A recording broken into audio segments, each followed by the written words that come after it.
Welcome, friends and fellow horse fiends. You've landed on Come Ride With Me, a podcast dedicated to helping you find harmony, joy, and success in your riding. I'm your host, Anna Fox of Equus Enlightened. This pod isn't about training your horse, but about training you to be the best partner for your horse. Listen to find out how I use my intention to direct my ride. You'll hear how I decide what to focus on, what to say yes to, and when to redirect my horse. You'll see how not getting frustrated or overwhelmed is the easiest path to sanity and harmony. So, what are you waiting for? Come ride with me. All right, guys, welcome to another episode of Come Ride With Me. And today we are playing with Namastee again. And today we're just going to play with some movements from third level tests. And this is really just a way for me to gauge where he is in his learning process and find out where we might have some holes in our education, or we might need to start working a little harder on something or upping the ante on some movement, some basic thing that we're working on, and also allowing me to watch the video and see how he looks at the end and decide if we're going to take him out to any horse shows or not. So I love to do all of this, keeping that playful spirit, treating it like an experiment and not like a hardcore training session, or that he has to perform it all perfectly like at a horse show. I realized after I recorded this that when I'm concentrating, I forget to talk even more often. So you're definitely going to hear me dub in sometimes and tell you what was going on in the moment, because sometimes my brain just shuts off. And that's the great part about riding for me and what makes it a meditative experience. But as we're playing here, I'm playing with that yo-yo connection of, can he stretch down? Can he come back up into more collection, keeping that stretchy feeling? And then, could we do a little shoulder in, because he likes to get a little heavy in this direction on that left shoulder. And then do a little trot transition from the shoulder in, just building some strength on that hind leg and keeping up the straightness.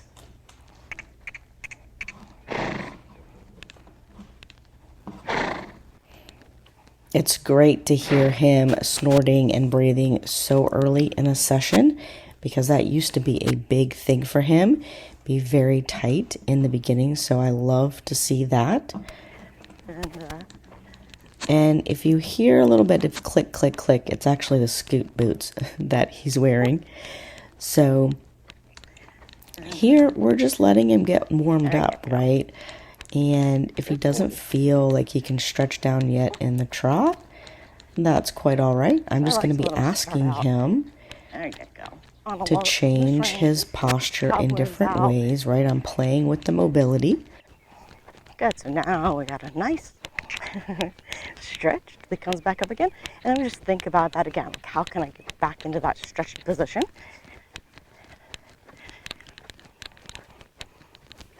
Good. Now we're going to go back walking. And we're going to work on this favorite yo-yo game of collecting them up. And now, as I do this exercise, I'm going to add in a little bit of shoulder mobility too.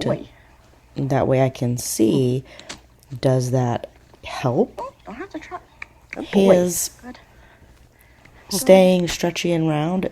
Does it hinder it?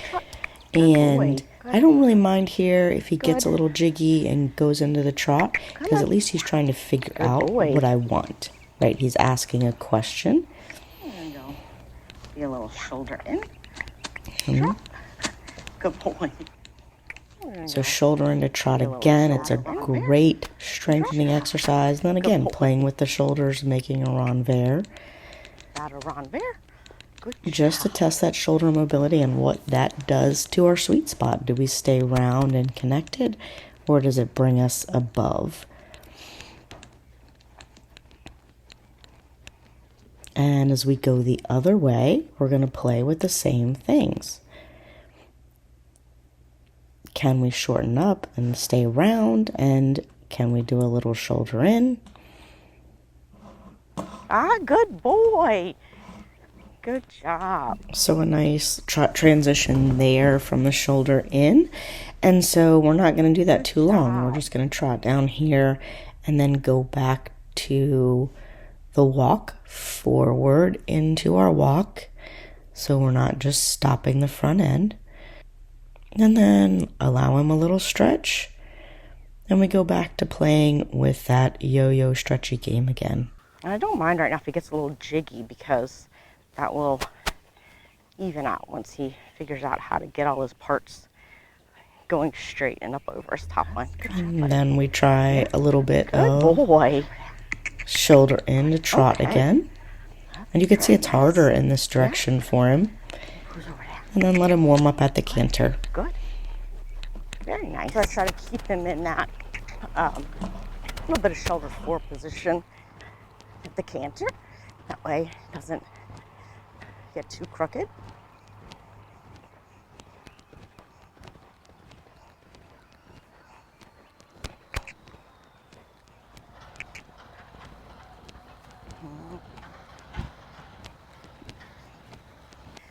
But I'm just playing with this. Can we come up into a more collected walk without losing our stretchy, without losing the stretchy thinking? You'll notice that I intersperse these stretchy work on the yo-yo game moments. And now without getting totally crooked in our body. Because that's totally common when horses are trying to learn how to collect and bring themselves over their back, just to get crooked. Good boy. Throughout the warm-up, right? I don't ask him for it constantly. I'll do a little bit, and then we'll warm up another gait, and then we'll do a little bit more. There we go. Good, good, good. Yeah, And there we go. Nice job, bud. Good. And as we find a really nice spot there, job, he bud. makes a beautiful canter transition straight from the walk. You got it, come on. You got it, come on. Come on, come on. Yeah, good.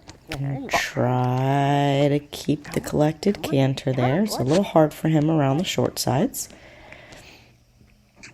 Yeah, come. There you go. Yeah, good, come. And then they're playing a little bit with the shoulder mobility again, a little leg yielding. Play with a little circle. And can he hold the canter throughout that? So this is just kind of playing with what can he do. The little circle here. Good. Typically he would get weak and break into the trot. So again, just playing with him. And he makes it around.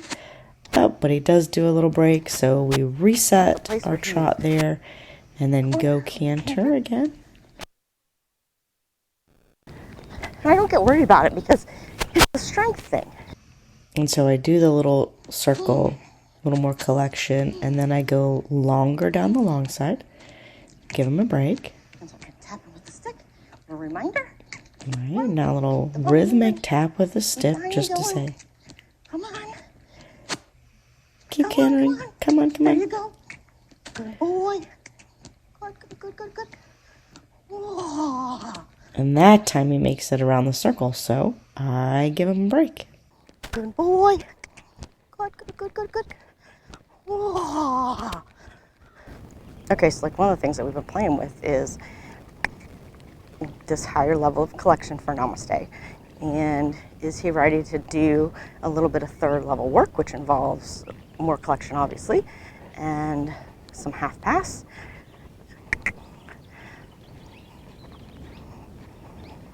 So we're just playing with it today and seeing where we are with it. That was not pretty. Oy, goodness. So, try that again. Good. Come on. There we go. No. There. Now you're very straight, but a little bit stuck. Good. So here I can decide whether I want to live with that transition or if I want to do it over. Because he stayed straight and just came above the bit, I'm going to leave it. It led to a decent canter, so I'm going to leave it. And now we're going to try a little half pass, which you'll see he doesn't quite get in this first go. But I want to run it forward. Go forward.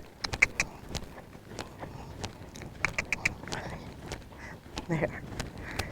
Not really. You can keep counter. You can counter. Good boy. Good. Come on. And after we counter canter through the short side, we go extended canter, or just lengthen the canter across the diagonal. And then I try really hard to make him keep the canter and not break in that corner like he would like to do. No breaking. And then over. There we go. That's it. Good boy. That was better. Wow. Good job, bud. Yeah. And then we get a nice big break because that was a really super good try for him. I think it's so important to play with levels above where you think you might be in your training.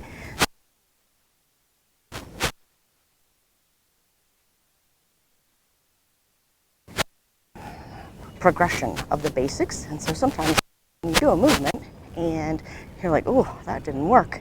What was not working there? You can figure out, oh, it's this thing that I have a hard time with, And then you can make that better and try again. Good boy. All right. Good.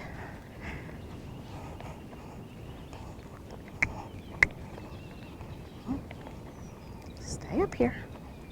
Good job. Stay up here. Good. They say still comes a little bit above the bridle in our transition even, but all that is going to even out once he's got the strength and the staying power to really push himself forward. Half pass is easier in this direction. I'm getting a little ahead, actually. Oh. Stay on the counter lead. Come on. Good boy.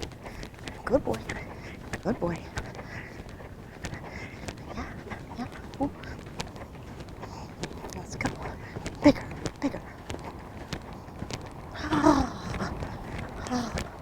Ooh. Got a little bit heavy on it, so.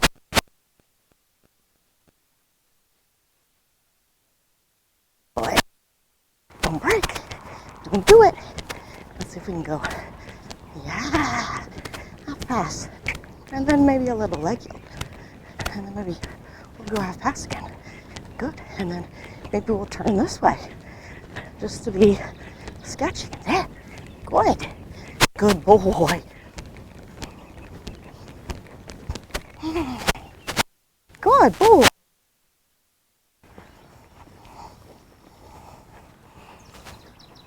Oh, it's hard work, huh? Good. And this is kind of hard work, so you don't want to be doing it constantly for 45 minutes. Like, I don't want to wear him out. I want to build some strength, have him learn how to carry himself better, and not make him miserable and tired. All right. Yeah, I think you can do a better one than that. Yeah. Maybe we'll try it again.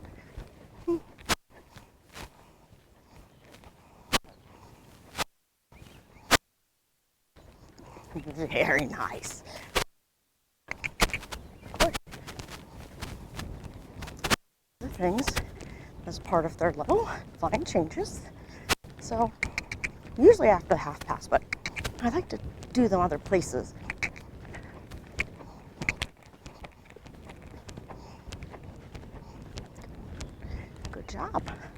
Good.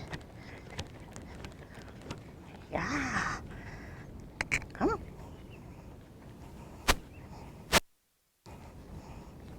Just try right lead. There. Good. Yeah.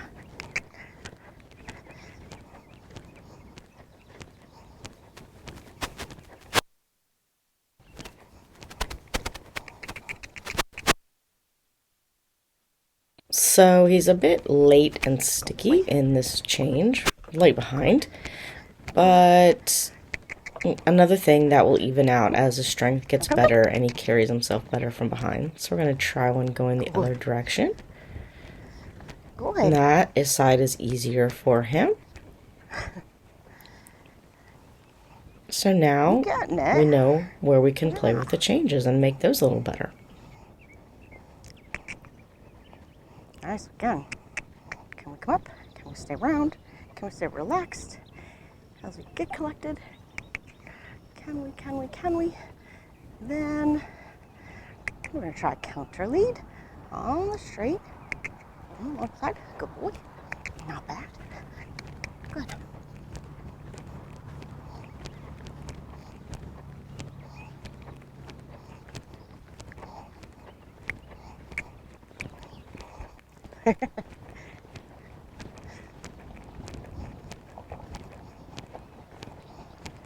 One of the things that he likes to do is get a little down in the front when he does his changes. So I'm working on that. Good boy. Good. And one of the things that's super helpful, simple changes. Walk canter onto the different leads. And that really helps teach them. Good boy. Good boy. So, I really need to stretch. Let's do a little bit of trot. A little bit of trot. Just trot. Good. Good.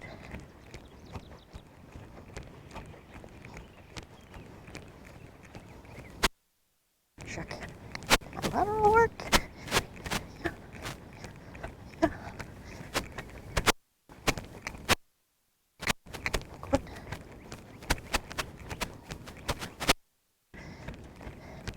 Now we're just going to do a little bit of trot work and do some halts and some rein backs, which you see it's a lovely square halt if you watch the video, and a nice rein back.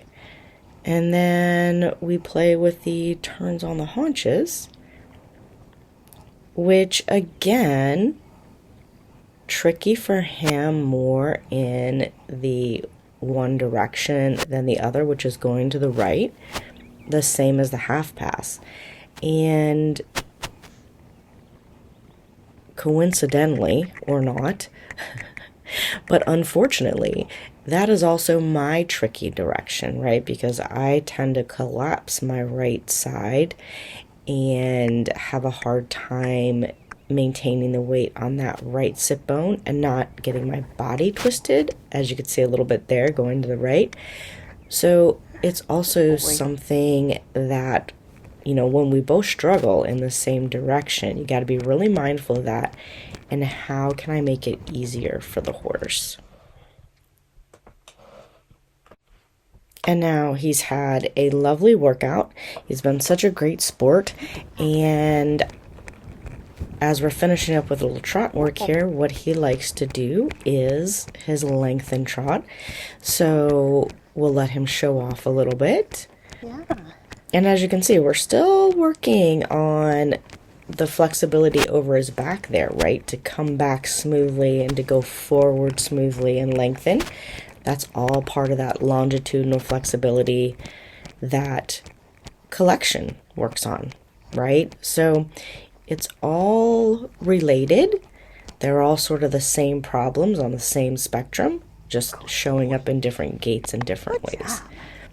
And then he's got another beautiful square halt here, and we'll be done. Thanks for listening to this week's episode of Come Ride With Me. My goal is to demonstrate to riders that we don't have to do something every second of a ride. We don't have to do things a certain way or at a certain time. Just staying present with your horse and gathering non-judgmental information about how they are going is way more beneficial than overthinking and overworking. If you'd like to learn more about what I do at Equus Enlightened, you can find me at equisenlightened.net or on patreon.com/Equus Enlightened. You can also find me on social media as Equus Enlightened. I will put all the links in the show notes. And until next time, happy riding. Oh, before you go, please remember to rate, review, and share this pod so others can find it. Have a great week.